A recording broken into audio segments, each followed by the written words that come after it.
Hey everyone, it's Alex with Lover Fighter Writer, and I'm joined today by a very special guest, the Mess Express. Mess, thank you for joining me. Thank you so much for having me. So it's been like over a year since the last time that we did this. Mess was, I think, my third podcast guest, or fourth maybe. And I know that it's been a crazy year and a bit for me, and I know that it's been a crazy year and a bit for you. Yes. 2021 has been one hell of a year, but I'm very happy to be back on the show and I'm very excited to catch up with everything today. All right. So I was wondering if we could make today mostly about Twitch and content creation, and maybe we can talk specifically about how beginners who want to get affiliated on Twitch can get started. Would that be all right? Absolutely. All right. So why don't you just give us a little bit of your background on what you do and how you got started in it? Great. My name is The Mess Express. I have been a streamer for about a year and a half now. I have been a full-time streamer for almost a full year. It's been about 11 months, so coming up on my year. And I found Twitch on October 31st, 2018 on Halloween, by a YouTuber by the name of Casually Explained. I didn't have any plans on that Halloween, which is very unusual because I love Halloween. And so I was just really bored that night and just scrolling through Twitter. And he posted a tweet that said that he was playing some games on a thing called Twitch. And I was so bored that I was like, I have no idea what a Twitch is, but I am so bored and so curious that I'm just going to go check it out. And so the game that he was playing was Limbo, which is like a little spoopy sort of game that involves different puzzles that you have to go through. And so I joined the stream and I was like, wow, I think that he's live. Like right now, I think that he's like live streaming this.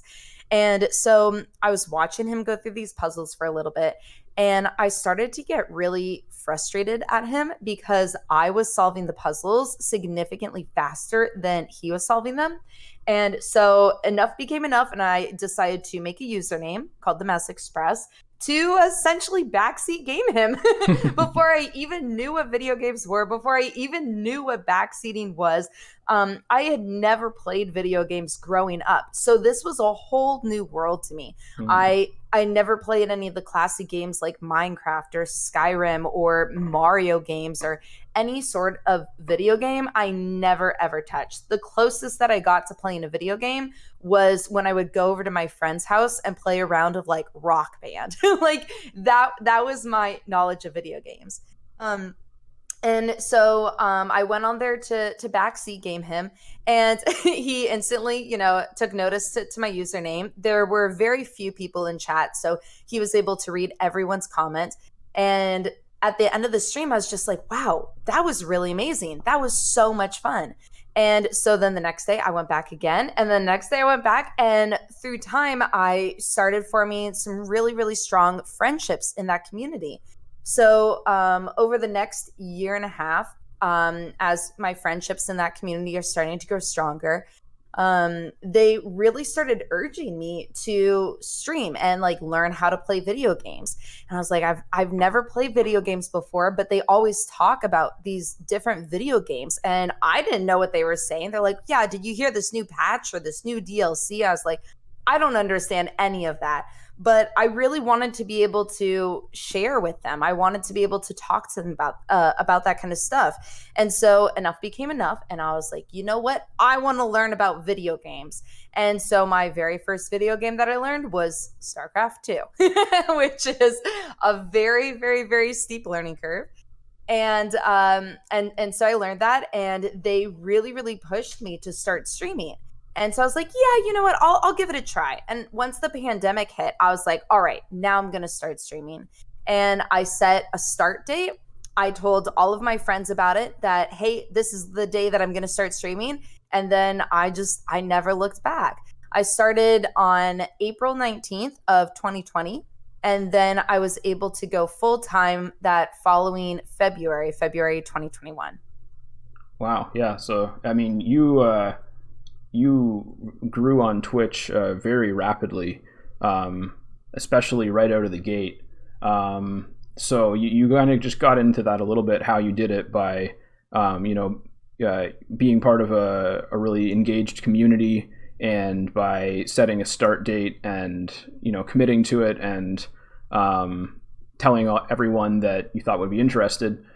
Is there anything else that you would recommend for people who are just getting started on Twitch and want to get affiliated? I think for people who are in the very, very beginning stages, like between the 0 and 5 viewership, their biggest thing is letting their friends know that they're streaming. For me, I strongly believe that that is the easiest way to become affiliated.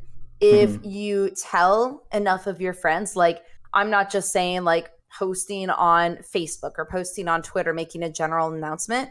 What I did was I specifically went into my friends' DMs and I told them, I was like, hey, I've decided to start streaming. I think that this is going to be really, really fun. I'm going to try it and I'm going to go all for it. And this is the date, this is the time. I would absolutely love to have you there. And you really make those messages very personalized. Then when the day comes, then I messaged probably like 30 people that I was streaming. Like, you want to reach out to every single person that like you're close friends with or that you're at least comfortable with. And so then when my very first stream hit, I think I averaged the like 8 or 10 viewers, something like that. So it was pretty high for a very first ever stream. Mm-hmm. But I think that the reason for that is because I reached out to so many of my friends and I sent them very personalized messages where I included that I really wanted them specifically to be in my chat, so that they get in there and they're like, all right, well, now my friend is, expecting me to be there. I guess I have to show up. So for people who are in that 0 to 5 range, I think the best thing that they can do is like let their friends know. And then just have those first couple of streams that they do when it's like all of their friends are in chat, have that be kind of like a big hangout with your friends.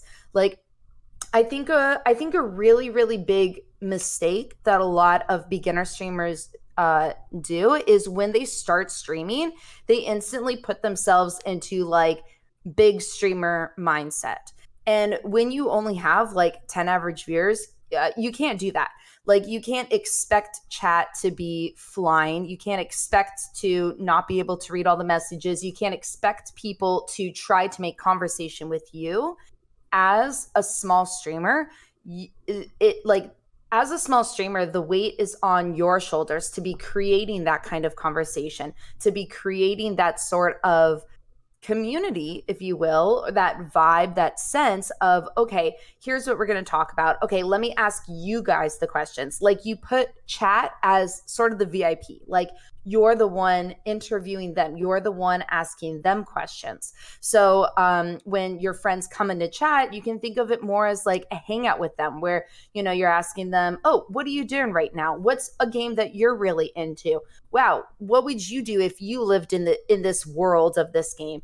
And by constantly asking your chat and really, really, really engaging with them, that will really help it, so that when like newbies come into your stream, then all of a sudden they're really engaged. They're suddenly engaged because the streamer is so engaged on them. And I think that's a huge, huge thing that really helped boost me in the early stages. Yeah, that's an excellent answer.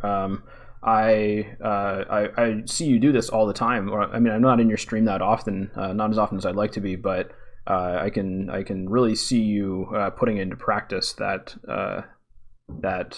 piece of advice yourself, and it's clearly working very well for you. So, Thank you. yeah, I think that's great for people who are at that 0 to 5 viewership level who. And I know that a lot of people, not just like Twitch streamers, but content creators in general, people who want to get started will start creating content, and then they'll be like, oh, but I don't want to tell anyone about it. Mm-hmm. Like, because they're shy about it, or they're not sure how people will react, or whatever the case is. But it can definitely be difficult to just start promoting yourself. Absolutely. But that's what you need to do for sure. Absolutely. It's like at the end of the day, if you want to become a streamer and if you want to actually go through with live streaming, whether it's as a hobby or a career or whatever your end goal is, you streaming requires you to step out of your comfort zone for a little bit. And I think that that really starts from the very first stream and telling your friends, hey, this is a thing that I'm trying. I don't know if it'll work, but I'm going to give it a shot. And I would love for you to come, support me in that sense. And, a vast majority of your friends will, because they want to see you succeed. They want to see what this cool new thing is, and they'll absolutely support you in that sense. Yeah, for sure. So once someone is getting more comfortable with streaming and they've got at least a couple viewers coming by on a regular basis, what would be your next piece of advice for them to move on to maybe like getting 5 to 10 viewers? Yes. Before I move on to that question, I just had another thought that I wanted to tack on to the end of my other answer, if that's okay. Of course. The formula that I used at the very beginning for engaging with chat is you constantly want to ask them questions, but there's a very specific way that you want to ask them questions. So a lot of the time, because you want to be talking constantly during your streams and you want your streams to be very, very engaging, what the formula that I use is I will ask a question. I'll say, hey, chat, let me think of a question.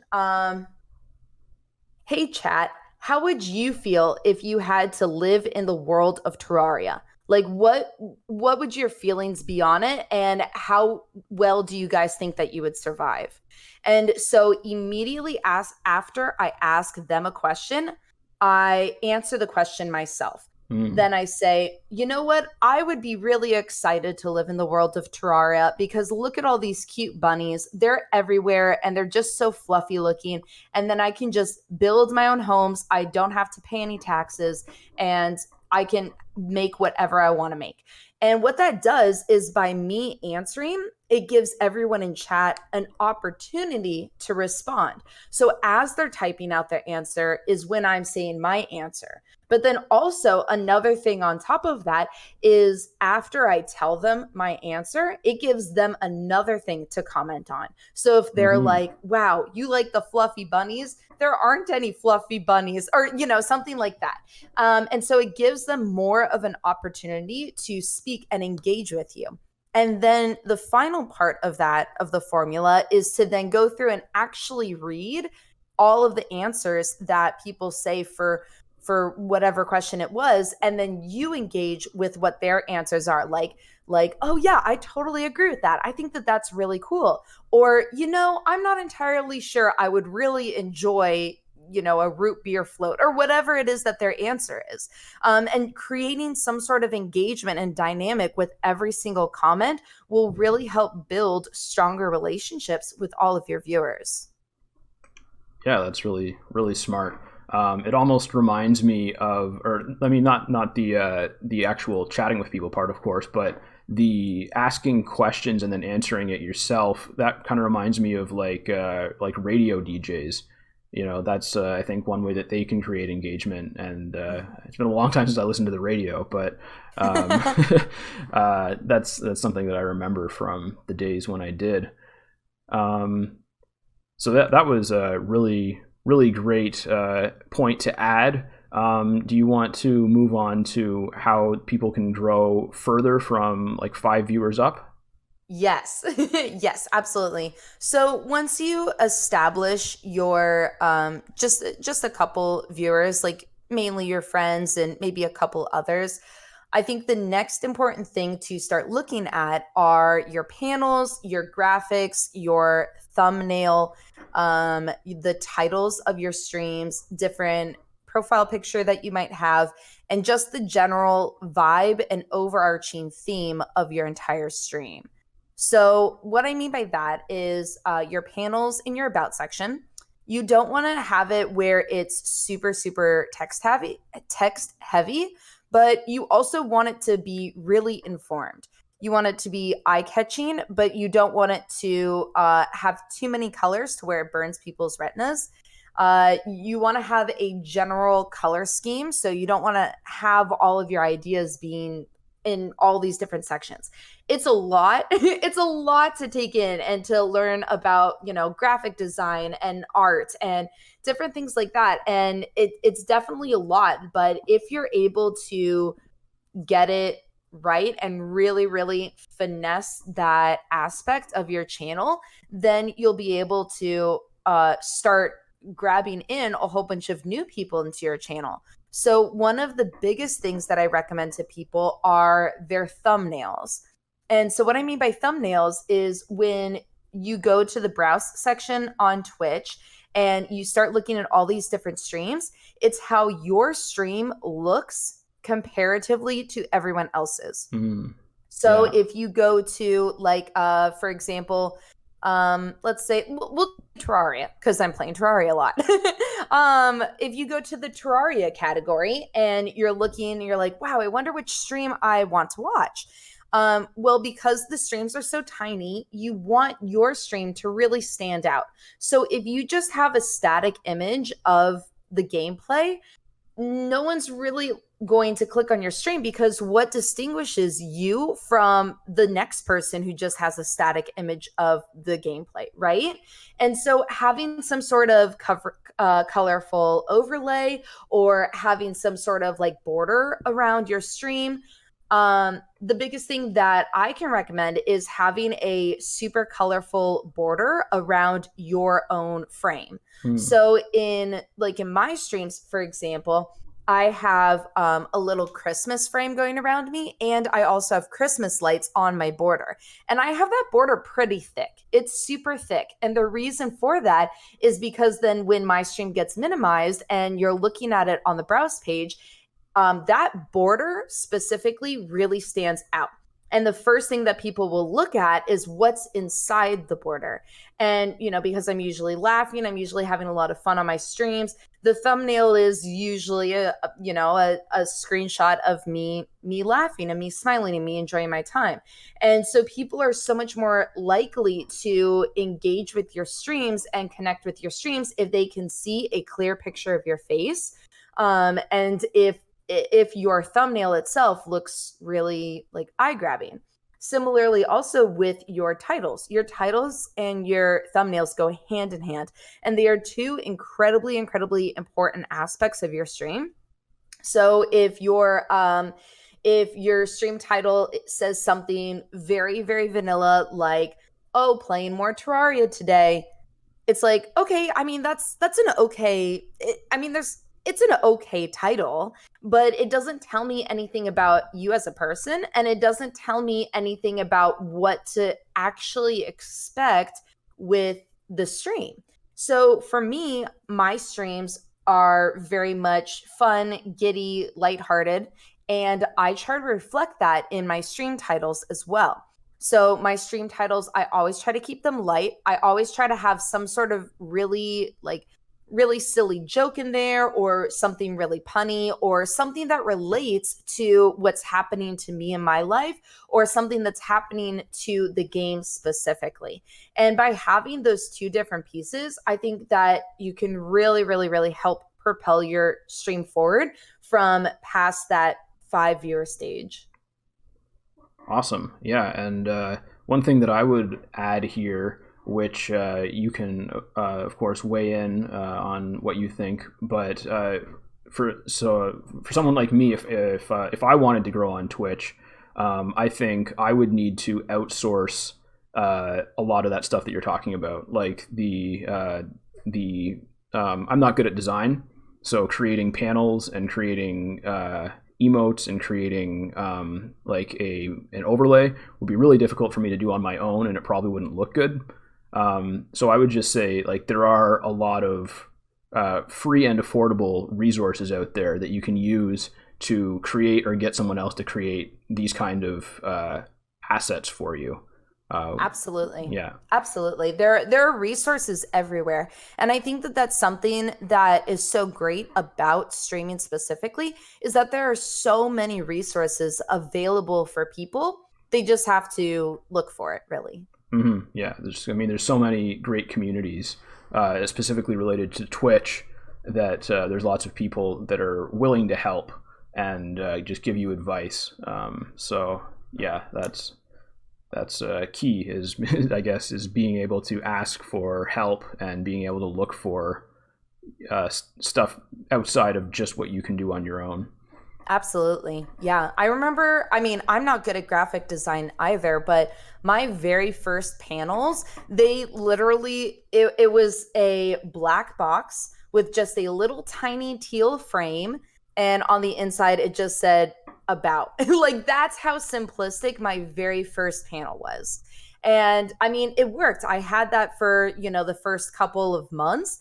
And really, the main thing is as long as you have a common color scheme and a common theme for your entire stream. So, my stream, it's the Mess Express. So, it's all about trains because Express is trains. And so, I wanted to make that very apparent from day one with like my emotes. But then with my panels, because like I'm not good at drawing, I'm not good at any of that stuff. I just knew what color I wanted to have my trains. And then I had that color scheme be apparent throughout my different panels. And even just something as simple as that will even help you. That even something as small as that will still help. Yeah, I agree. And I mean, that might seem simple to you, but that's like actually pretty high level branding stuff. So that's really great advice for that a lot of people just wouldn't think of because they don't have your kind of background in marketing and everything. Okay, so I'm actually running out of time here. So we're gonna have to wrap this one up. I really hope that we can do a longer interview in the new year. Yes, I would love that. Great. So is there any kind of parting thoughts that you'd like to leave people with? Parting thoughts. Please subscribe. Oh yes, of course. Give us your web addresses. Yes, you can find me on twitch.tv/The Mess Express. I stream 5 days a week from 4 p.m. to 10 p.m. Pacific Standard Time, and you can catch me over there. Awesome. Well, I will definitely make an effort to be more present in your streams. I always enjoy hanging out and watching you game and responding to your hilarious questions that you ask. So I'll look forward to that, and I'll look forward to speaking with you again in the new year. Yes, thank you so much.